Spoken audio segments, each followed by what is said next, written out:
जय हिंद दोस्तों। Video start करने से पहले मैं आपसे कुछ प्रश्न करना चाहूँगा, जैसे कि क्या आप कांट, लाप्लास थियरी या सिद्धांत के बारे में कुछ जानते हैं? क्या कभी आपने ईलम नामक वर्ड सुना है? आप ब्रह्मांड के बारे में क्या जानते हैं? ब्रह्मांड की परिभाषा क्या है? आप अगर बहुत भूगोल पढ़े हैं, बहुत एस्ट्रोनॉमी पढ़े हैं, तो आप महाविस्फोट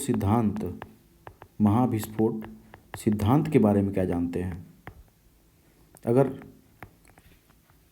आपको इन चारों प्रश्नों के उत्तर नहीं आ रहे हैं या आपके दिमाग में तुरंत क्लिक नहीं कर रहे हैं, तो आप परेशान ना होइए। इस वीडियो में आपके ये सारे प्रश्नों का उत्तर मिल जाएगा और आप संतुष्ट होकर जाएंगे। तो वीडियो स्टार्ट करते हैं और लास्ट तक बने रहिएगा, ताकि ये जो भी प्रश्न हैं, जो भी उलझाऊ प्रश्न हैं, ये सब यहीं पे क्लियर हो जाएंगे। आइए देखते हैं। हमारे आज का चैप्टर का नाम है खगोलिकी एवं अंतरिक्ष विज्ञान, एस्ट्रोनॉमी एंड स्पेस साइंस। तो सबसे पहले हम देखेंगे कि खगोलिकी क्या होती है, उसकी परिभाषा क्या है। तो देखिए, विज्ञान की वह शाखा, किसकी शाखा है यह? विज्ञान की, न कि समाजशास्त्री शाखा है और न कि यह ह्यूमैनिटी जैसे सब्जेक्ट की शाखा है। यह शाखा किसकी है? यह शाखा है साइंस सब्जेक्ट की। साइंस की वह शाखा जिसमें ब्रह्मांड तथा खगोलीय पिंडों की प्रकृति एवं गति, नेचर एंड गति, ठीक है, मूवमेंट का अध्ययन किया जाता है, उससे हम खगोलिकी बोलते हैं। ठीक है, ये क्लियर हो गया। फिर नेक्स्ट देखिए, एक है वर्ड खगोल भौतिकी, लेकिन इंग्लिश में बोलते हैं एस्ट्रोफिजिक्स। तो ये आप ध्यान दीजिएगा, एस्ट्रोफिजिक्स यहाँ क्लियर हो जाएगा और यहाँ एस्ट्रोनॉमी क्लियर हो जाएगा, लेकिन एस्ट्रो जो लॉजी होता है, इस समय बहुत ज़्यादा चर्चा में है यूट्यूब पर। एस्ट्रोलॉजी या एस्ट्रोलॉजर जो होते हैं, ये अलग है इससे, लेकिन एस्ट्रोफिजिक्स और एस्ट्रोनॉमी यहाँ पे हम डील कर लेंगे। तो एस्ट्रोफिजिक्स क्या होता है? खगोलिकी की वह शाखा, यह एस्ट्रोनॉमी की शाखा है जिसमें खगोलीय पिंडों के भौतिक गुणों, जो फिजिकल प्रॉपर्टीज़ होती हैं कि इन पिंडों के भीतरी पदार्थ, जो पदार्थ है और जो उसके अंदर का पदार्थ है, उसके बीच जो म्यूचुअल रिएक्शन हो रहा है, उसका जो अध्ययन है वही है खगोल भौतिकी, एस्ट्रोफिजिक्स। ठीक है, अगर आपको कोई दिक्कत होगी, कुछ प्रश्न होगा, तो आप जरूर कमेंट बॉक्स में लिखिएगा। फिर है ब्रह्मांड या विश्व, यूनिवर्स। आपने बहुत नाम सुना होगा ब्रह्मांड का। आप अगर सुने होंगे विश्व के बारे में, तो आपको लगता होगा कि जो विश्व है वह केवल 7 महाद्वीपों तक फैला हुआ है, और जो बड़े बड़े सागर है, प्रशांत महासागर, अंटार्कटिक है, अटलांटिक है, वहाँ तक नहीं। ये आप ब्रह्मांड को ही विश्व बोलते हैं। विश्व एक बहुत बड़ी चीज़ है। तो पदार्थ एवं प्रतिपदार्थ, मैटर और एंटी मैटर युक्त अंतरिक्ष अपनी संपूर्णता में ब्रह्मांड कहलाता है। तो ब्रह्मांड की डिफिनेशन हमारे ख्याल से आप पहली बार पढ़ रहे होंगे कि यूनिवर्स क्या होता है, ब्रह्मांड क्या होता है। मतलब पदार्थ और प्रतिपदार्थ, मैटर और एंटी मैटर संपूर्णता में कंप्लीटली, ठीक है, जो भी चीज़ बनी है एंटी मैटर मैटर से, यही कंप्लीटली क्या कहलाती है? ब्रह्मांड कहलाती है। संपूर्ण ब्रह्मांड जो है पदार्थ एवं ऊर्जा, एनर्जी और मास E&M से बना हुआ है। आपने सुना होगा E=mc², ये दिया था आइंस्टाइन ने।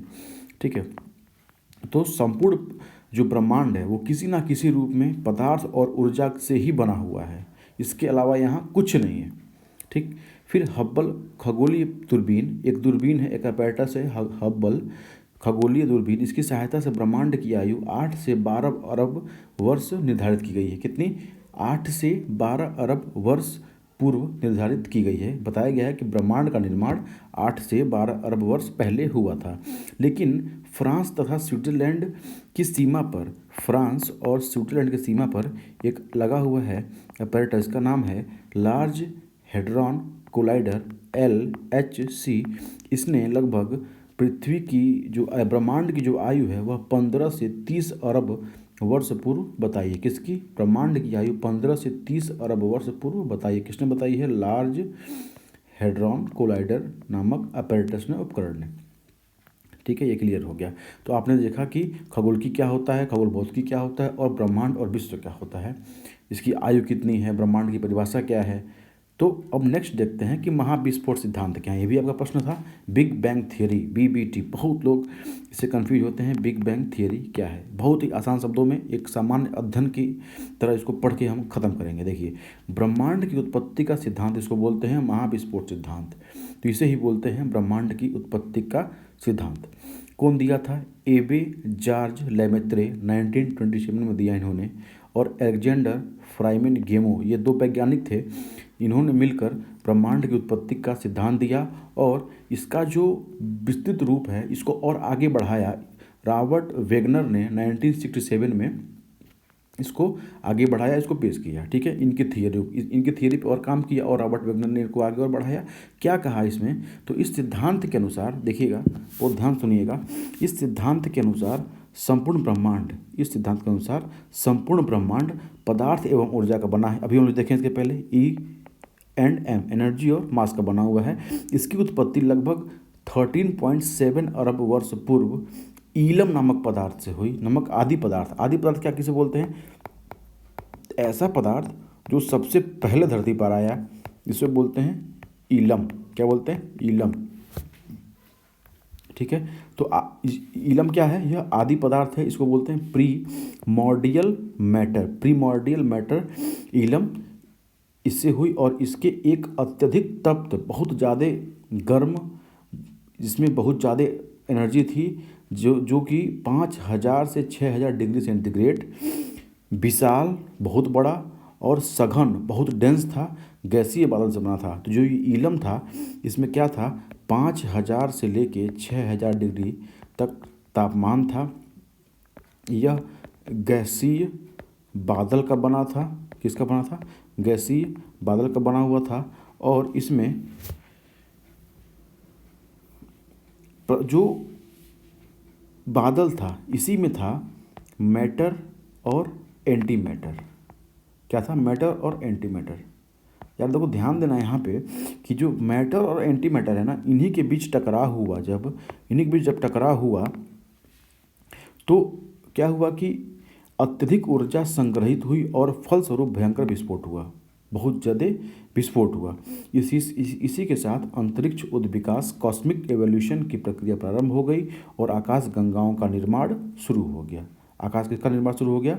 आकाश गंगाओं का निर्माण शुरू हो गया। आइए अब देखते हैं लास्ट क्वेश्चन, जो आपका क्वेश्चन था कि कांट लाप्लास सिद्धांत क्या होता है। इसी को बोलते हैं सौर मंडल की उत्पत्ति का सिद्धांत। लेकिन जो महाविस्फोट सिद्धांत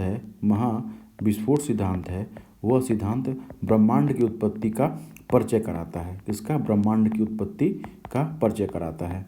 लेकिन कांट लाप्लास जो है वह हमारे सौर मंडल, जहाँ पे हमारी पृथ्वी है, जहाँ पे हम हैं, ठीक है, उसकी उत्पत्ति का सिद्धांत देता है। इसके अनुसार क्या बोलता है कि सौर मंडल की उत्पत्ति, सोलर सिस्टम की उत्पत्ति हमारी आकाश गंगा के एक घूर्णीय, हमारा जो आकाश गंगा है, मिल्की वे है, हमारी दुग्ध मेखला, ठीक है, एक घूर्णीय गैसीय पिंड के लगभग 4.60 अरब वर्ष पूर्व हुई। इस गैसीय पिंड में अधिकांश परमाणु हाइड्रोजन के थे। किसके थे? हाइड्रोजन के थे। ये बात किसकी हो रही है? सोलर सिस्टम की बात हो रही है। तो इसमें क्या थे? हाइड्रोजन के परमाणु थे। गुरुत्वाकर्षण के कारण अधिकांश परमाणुओं ने केंद्रीय भाग में एकत्र होकर सूर्य का निर्माण किया। किसका निर्माण किया? सूर्य का निर्माण किया।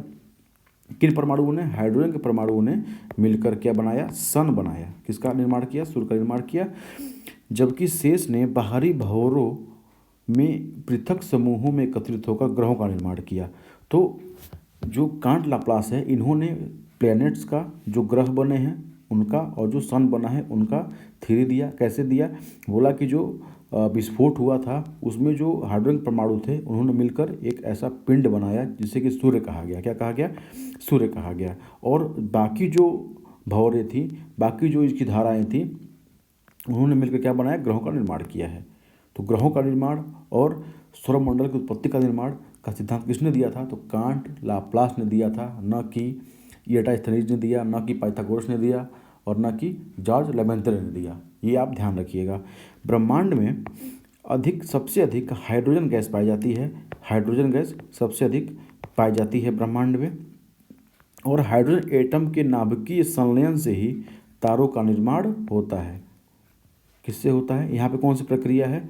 नाभिकीय संलयन है। दो प्रक्रिया होती है, नाभिकीय संलयन और नाभिकीय विखंडन। तो यहाँ नाभिकीय संलयन है और इसी से क्या हो रहा है? तारों का निर्माण हो रहा है। किस गैस के मिलने से? हाइड्रोजन एटम के गैस के मिलने से क्या हो रहा है? तारों का निर्माण हो रहा है। तो ये था आज का वीडियो। इस वीडियो में देखिए इतना ही समझाएं ताकि आपको कन्फ्यूजन ना हो, और आगे हम देखेंगे कि तारा कैसे बनता है, आकाशगंगाएँ कैसे बनती हैं, निहारिका क्या होता है, क्वासर्स क्या होता है, सब कुछ देखेंगे। बहुत अच्छी शब्दावलियाँ हैं यहाँ पे, ठीक है। अगर आपको वीडियो अच्छा लगा हो तो इसको लाइक, सब्सक्राइब और शेयर ज़रूर करिएगा। और आप वीडियो कहाँ से देख रहे हैं, ज़रूर अपना नाम और प्लेस कमेंट बॉक्स में ज़रूर लिखिएगा, ठीक है।